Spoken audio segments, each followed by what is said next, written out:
most of this loss is on Jimmy G. Now, let me explain why. I'm not trying to say, listen, I could point out that they had to stop running the football because they weren't running the football effectively. And when it mattered most, Kyle Shanahan gave that brother the ball, and he went 1 for 6 for like -8 yards. I could bring up the fact that that followed up a week where you were extremely pedestrian and your special teams had to come to the rescue at Lambeau Field because you damn sure didn't do much, couldn't generate a touchdown. I could bring all of that up. But I'm going to take a macro perspective and leave the dissection of this to a Michael Irvin and obviously to my brother Dan Orlovsky by saying this. Matthew Stafford, of course, he deserved props, and I'll leave that to Mr. Pom himself, Mr. Orlovsky, to say that about him because we all know it's true. It's absolutely true. Here's what I would say, and neither one of y'all would disagree with this. There comes a moment where you just know that ain't the dude. Yeah. You know what I'm saying? It's like you look at Deebo Samuels, you look at George Kittle, you look at Nick Bosa and the crew, and you know, it's like that's real. It's like you just look and you go like this.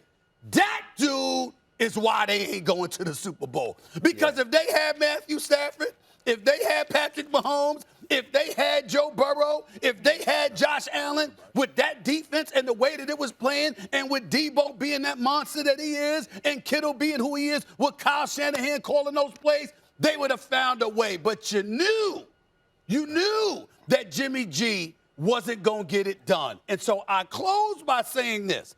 First of all, that idiot that tried to call Jeff Garcia, that tried to call out Mina Kimes, we don't hear anything from you today, do we, Jeff Garcia? Nothing at all. Nothing at all. All right? You should be apologizing on national television to Mina Kimes with your trifling self. That's number one. So he is trifling for trying to go after Mina Kimes like that. He is trifling. That's number one. Number two, if you Kyle Shanahan, look, stop lying to the American public. Stop lying to 49ers fans.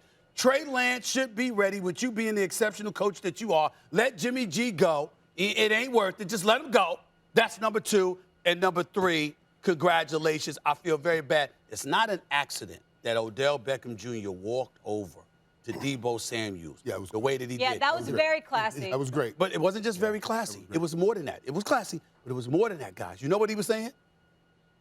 I felt your pain. Yeah. I have felt your pain. It was because you had a quarterback. You had a quarterback that couldn't get it done. No. I'll be damned if I didn't know how that feels. If I don't know how that feels, Deebo, my heart goes out to you, my brother. In that moment, to have the wherewithal, to have the awareness to care about your boy, you know, I was impressive. That's right. It was. He knew. Stephen A. saying something though. He's saying something. Not to the depth. Not to the depth of that. Because like you said, hey, Kyle Shanahan is one of the best out there. That's right. And he keeps you in the game. So he asked Jimmy G, just don't lose the game for me. Just don't lose the game. Jimmy G's only averaged 160 passing yards in his career, in his playoff career. So he's not saying go and win the game. Go and win the game. So that's exactly what the Rams made him do. That's right. Rams said we're going to put this on Jimmy G, and Jimmy G couldn't get it done.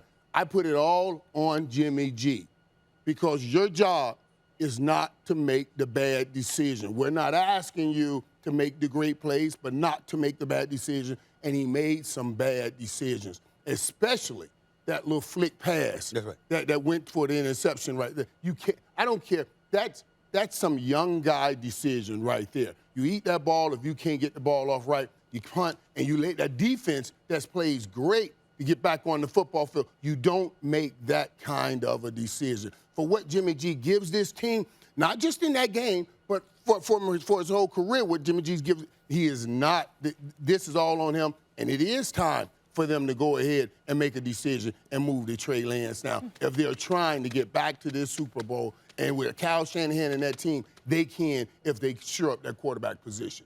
Dan, where are you on this? So y'all thought I was going to come on and talk about Jimmy Garoppolo today? After what we watched yesterday? You thought I was going to come – Stephen A., you thought I was going to come on and talk – is this you trying to get Sam Tanucci to not have me talk about Matthew Stafford? Not at all. Is that you trying to change the topic? Matthew Stafford to you. Hey, we left Matthew Stafford to you. Can you guys share something on the screen for me? Okay. So you did this to yourself, Stephen A. This isn't early in this football game. You're calling out me. You're calling out Matthew Stafford. You're referencing your guy. And I told you yesterday.